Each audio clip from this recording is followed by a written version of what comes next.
Hi, I'm Dar with the Healy Technology Report. We got something a little different today. This is a book I came upon about a decade ago. It's Experiment with Time by J.W. Dunne. And so this was written forever ago. 1927 was the first edition. He was an Englishman and an engineer, and he looked into time and trying to figure out where we all fit within with time more abstractly. And what's unique is he was an engineer and he was very methodical in figuring out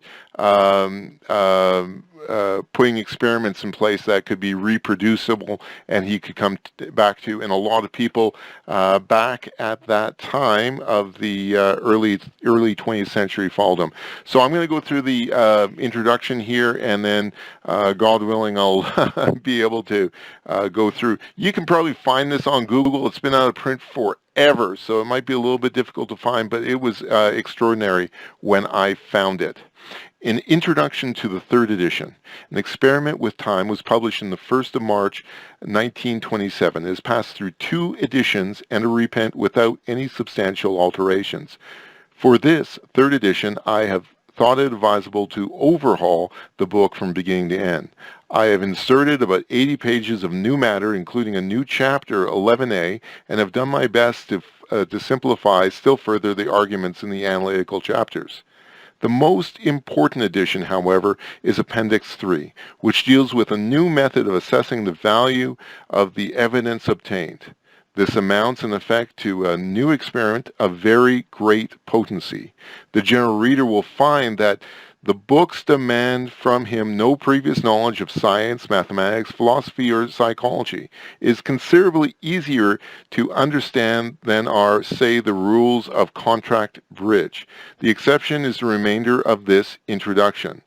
That has been written entirely for specialists, and it is in no way sample of what is to come.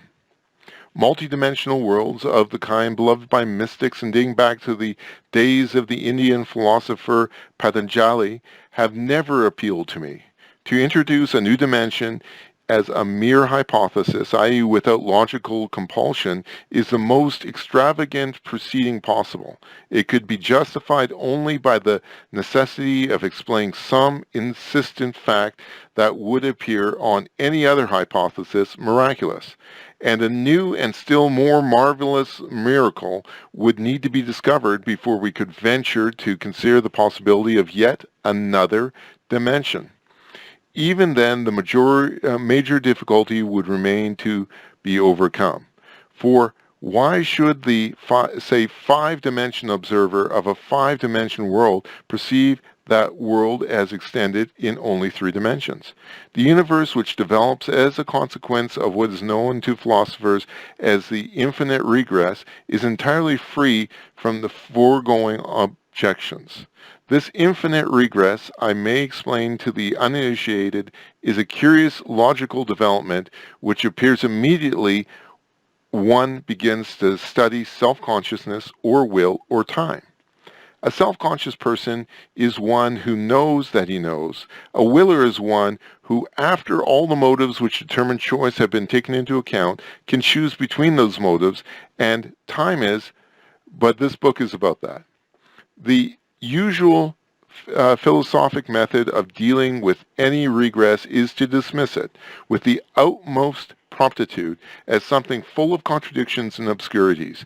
Now, at the outset of my own perplexing experience, I supposed that this attitude was justified, but the glaring regress in this attitude was justified, and the glaring regress in the notion of time was a thing which had intrigued me since I was a child of 9.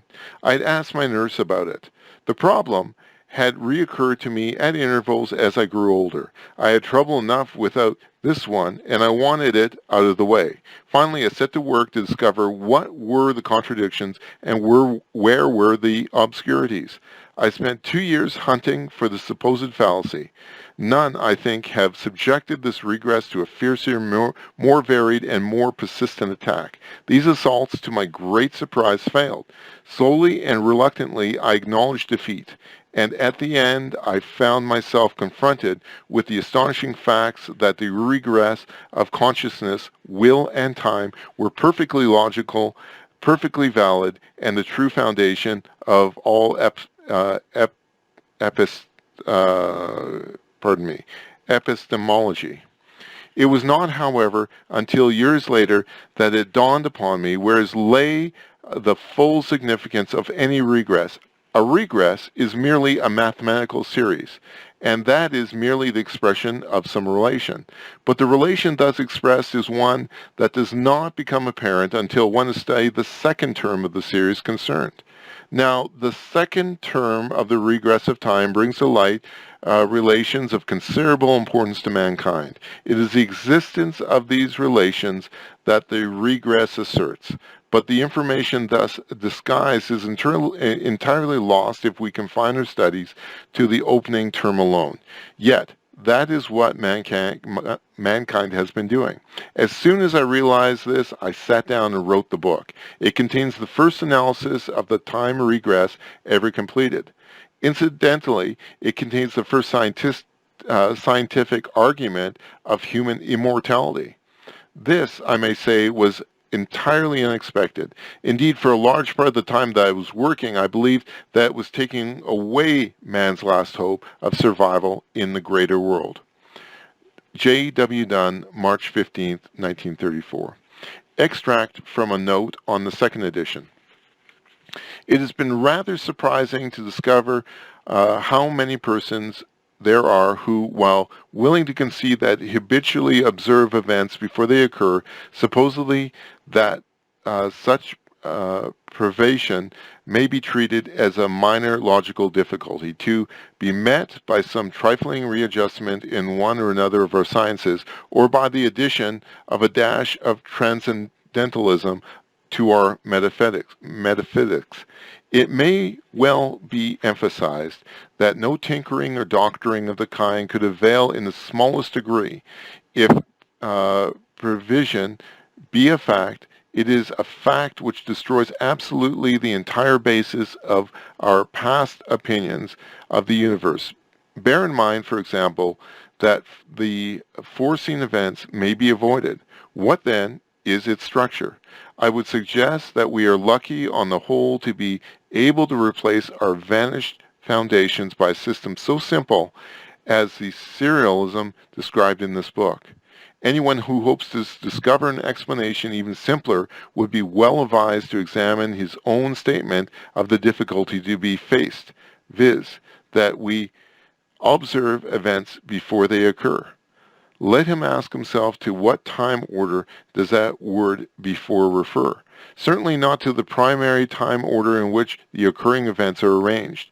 He may see then that his statement and every expression of his problem might bear that the very same general form is in itself a direct assertion that time is serial.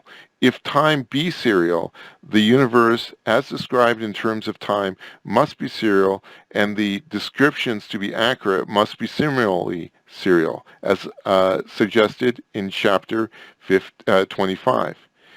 If that be the case, the sooner we begin to recast physics and psychology on such lines, the sooner we may hope to reckon with our present discontinuities and set upon a new and sounder pathway to knowledge. J. W. Dunne.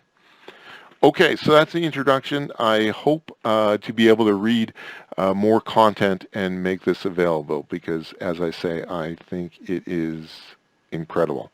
Dar, find me on YouTube or Facebook. Thanks for watching.